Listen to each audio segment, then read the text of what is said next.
आज कोर्टामध्ये आम्हाला हजर केलं गेलं आणि हजर केल्यानंतर आमची आता ही प्रक्रिया सुरू झालेली आहे। या कामी या परिसरातले आमचे नेते सन्मान्य रमाकांत दादा कोंडुस्कर यांचं फार मोठं सहकार्य आणि अनमोल मार्गदर्शन आम्हाला ह्या सगळ्या प्रक्रिया पार पडण्यामध्ये त्यांनी केलेलं आहे।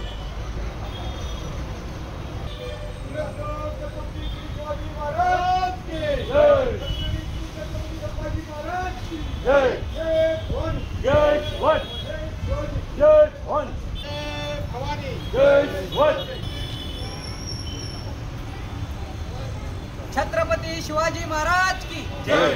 21 जानेवारी 2021 रोजी बेळगावमध्ये भगवा ध्वज फडकू नये म्हणून इथल्या सरकारने एक अध्यादेश काढला होता।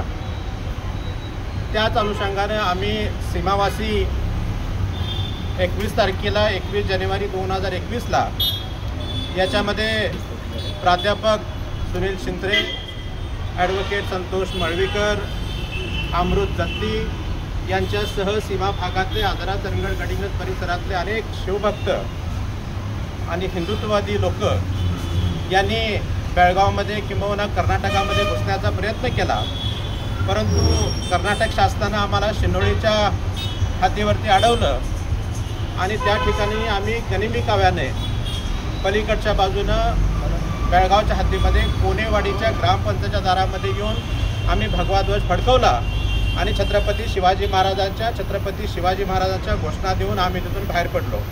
त्यानंतर कर्नाटक सरकारनं आमच्यावरती गुन्हे नोंद केले आणि ते गुन्हे नोंद झाल्यानंतर आम्हाला तशा पद्धतीचा वॉरंट येऊन आज कोर्टामध्ये आम्हाला हजर केलं गेलं आणि हजर केल्यानंतर आमची आता ही प्रक्रिया सुरू झालेली आहे। या कामी या परिसरातले आमचे नेते सन्मान्य रमाकांत दादा कोंडुस्कर यांचं फार मोठं सहकार्य आणि अनमोल मार्गदर्शन आम्हाला ह्या सगळ्या प्रक्रिया पार पडण्यामध्ये त्यांनी केलेलं आहे।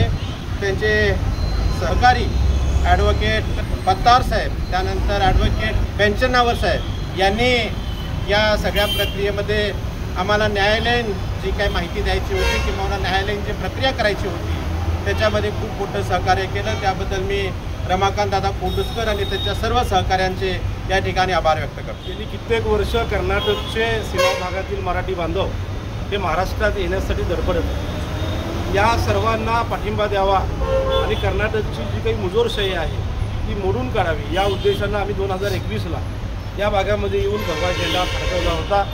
त्याबद्दल आमच्यावरती आज कोर्टामध्ये हजर राहून सुनावणी झाली आणि आम्हाला जामीन आज मिळाला। निश्चितपणे यासाठी माझ्या कर्नाटकच्या ज्या बांधवांनी सहकार्य केलं त्यात रमाकांत दादा कोंडुस्कर असतील, आदरणीय बंडा केरवडकर असतील किंवा आमचे आपटेकर साहेब किंवा अंकुश असतील, मी सर्वांचं मनापासून आभार मानतो। परंतु त्याबरोबर दुसरी एक गोष्ट सांगावीशी वाटते की गेली 60 वर्ष ज्या पद्धतीने ही मंडळी झगडत आहे त्यांच्या पुढं आमचं हे काहीच खरं तर योगदान नाही। निश्चितपणे यांच्या खांद्याला खांदा लावून आम्ही या सीमा प्रश्नासाठी भांडत राहू आणि म्हणून आम्ही सीमा भागामध्ये सगळे मराठी बांधव तुमच्या पाठीशी आहोत हे सांगण्यासाठीच आम्ही आलेलो होतो। भविष्यातसुद्धा या प्रश्नासाठी आम्ही सोबत राहू एवढं सांगून थांबतो। जय हिंद, जय महाराष्ट्र। 20 जानेवारी 2021ला आपले महाराष्ट्राचे प्रमुख नेते मंडळी शिवसेनेचे असतील किंवा इतर सर्व पक्षाचे नेते मंडळी यावेळेला आपल्या कोनेवाडी गावामध्ये भगवा ध्वज लावण्यासाठी त्या ठिकाणी आले आणि भगवा ध्वज लावल्यानंतर या बांधवांच्यावरती गुन्हा दाखल केला गेला।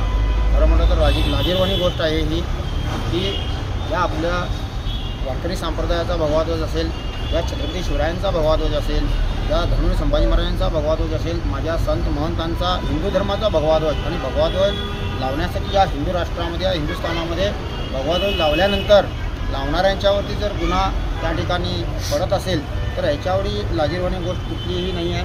तर मला सरकारलाही विनंती करू इच्छितो मी की जे कोणतेही सरकार असेल, राज्य सरकार असेल किंवा केंद्र सरकार असेल, ह्या दोन्ही सरकारांना मी विनंती करू इच्छितो की असे जे गुन्हे घातलेले आहेत ते त्वरित गुन्हे मागं घ्यावेत आणि यांनी जो आपल्या संदर्भात जी आभार व्यक्त केला तर ते आपलं कर्तव्य आहे की आपण आपल्या भाषेच्या राज्यामध्ये जाऊ इच्छितो आणि त्याच्यासाठी आपण गेली 65 वर्ष आपला लढा सुरू आहे आणि आपल्या भाषेच्या आपल्या मातृभूमीच्या राज्यामध्ये आपण जाऊ इच्छितो.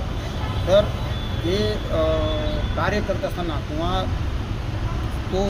ते जो आंदोलन करत असताना ज्या बांधवांच्यावरती असे प्रकार गुन्हे होतात तर त्यांना सहकार्य करणं हे सर्वांचं कर्तव्य आहे आणि आपण देखील हे आपलं कर्तव्य म्हणून आपण पार पडलो आहे. एवढंच या ठिकाणी मी सांगू इच्छितो. जय हिंद, जय शिवराय.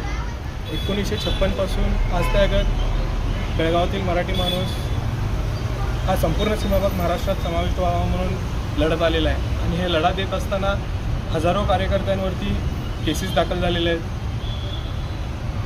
पण महाराष्ट्रातून बोटावर मोजण्या इतके नेत्यांनी ह्या प्रश्नासाठी अंगावरती केसेस घेतलेले आहेत. ह्यामध्ये 67 साली सर्वप्रथम बाळासाहेब ठाकरे यांनी महाजन अहवाल काढण्यासाठी जे आंदोलन पुकारलं होतं त्यामध्ये बाळासाहेब ठाकरेंनी तुरुंगवाससुद्धा भोगलेला आहे.